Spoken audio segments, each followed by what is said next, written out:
সরস্বতী পুজো তো চলেই এলো, কিন্তু আমার একা একা থাকতে ভালো লাগছে না। এদিকে পুজো পুজো আমেজও কিছু ফিল করছি না। এবার কি করব, আজকে বাড়িতে ও নেই, মাও নেই বাড়িতে, এখনও কেউ আসেনি, তো ওই জন্য একা একা ব্যালকনিতে বসে আছি দেখো। আর রাস্তার আলো এমন পড়ে, মানে অন্য কোনো আলোর দরকার পড়ে না। এতক্ষণ আমি ঘুমিয়েছিলাম, যেহেতু দুজনের কেউ বাড়িতে নেই।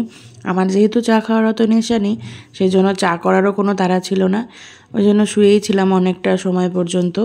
আর রাস্তার আলোটা তোমাদেরকে দেখাচ্ছি, মানে কতটা আলো হয়। আর গরমকালে যখন দরজা জানলা সব খুলে রাখি, তখন তো সন্ধ্যাবেলা বা রাত্রেবেলা আমার কোনো কাজ না থাকলে আমি এই আলোতেই বসে থাকি। আজকেও তোমাদের দেখাচ্ছি, দাঁড়াও ভেতরে কতটা আলো যায়। আসলে আমার ছায়া পড়ে আর আলোটা বোঝা যাচ্ছে না, আর বেশি দেখানোও যাবে না, কারণ বিছানাটা ওলটপালট হয়ে রয়েছে, আমি শুয়েছিলাম ওই জন্য। তারপরে আর ভালো লাগছিল না শুয়ে থাকতে, তাই এসে ব্যালকনিতে বসেছিলাম। হ্যাঁ আসছি, এই তো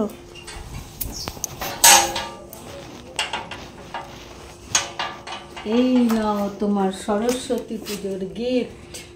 তার জন্য এত দেরি হলো আসতে? তোমার জন্য কিছু কেন নি? না, আমার জন্য কোনো কিছু কিনিনি। এই যে কানের দুলটা একটা ওটার সঙ্গে ম্যাচ করে একটা এক জোড়া কানের দুল এনেছি। এতক্ষণ ধরে ঘুরে ঘুরে তোমার শরীর ভালো না, এই কিনছিলে? মেয়ের জন্য আর কি কিনতে হবে। চলো আসো, আমি আটকাচ্ছি, তুমি ঢোকো, দাও তালা দিয়ে দিচ্ছি। যতখানি মন খারাপ নিয়ে একা একা বাড়িতে ছিলাম, এখন তো মানে কি বলবো, এরকম গিফট পেয়ে তো সবারই ভালো লাগবে।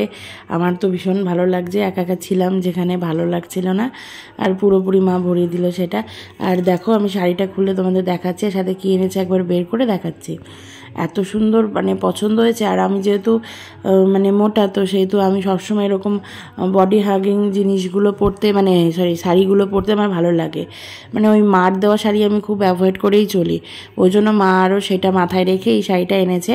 আর তার সাথে জিনিসগুলো খুব পছন্দ করে এনেছে, সত্যি কালারগুলো খুব পছন্দ হয়েছে, মানে ম্যাচিং হয়েছে, খুব সুন্দর।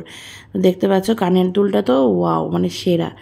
আর শাড়িটা জানি না ভিডিওতে কেমন লাগছে, শাড়িটাও খুব সুন্দর। কিন্তু একটাই দুঃখ, এখন যেহেতু আমি শাড়ি মায়ের কাছ থেকে মানে করি, মানে ব্লাউজটা বানাই, সেহেতু এখন তো আর সম্ভব না, ওই জন্য হয়তো সরস্বতী পুজোয় পরা হবে না, পরে তো নিশ্চয়ই পরবই নতুন শাড়ি। আর কালারটা এত মিষ্টি, তো তোমাদেরকে কাছ থেকে একটু দেখিয়ে দিই। আর মানে ওই কী বলে মালবেরি টাইপসের ওই শাড়িগুলো, মানে ফ্যান্সি শাড়ি, আমার খুব পছন্দ হয়েছে।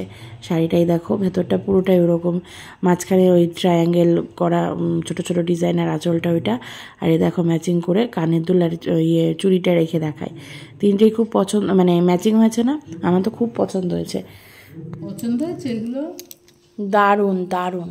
মনে হচ্ছে এই শাড়ির জন্য এই কানেরটা আর এই কানের জন্য এই শাড়ি তৈরি হয়েছে, ম্যাচিং পুরো তিনটে জিনিসই। তাই তাহলে পরো সরস্বতী পুজোর দিন। তোমার জন্য কিচ্ছু কেন নেই? এদিকে মা তো আমার জন্য হাত ভরে এনেছে, মা নিজের জন্য কিচ্ছু কেনেনি, মায়েরা হয়তো এরকমই হয়। তো কি বলবো, মাকে এখন চা করে দিই, অনেকক্ষণ বাদে এসেছে।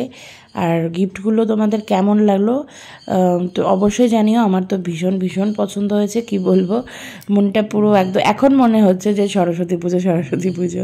সরস্বতী পুজো সবাই খুব ভালোভাবে কাটিয়ে সবাই খুব আনন্দ করো। আজকের মতো এই পর্যন্ত, টাটা।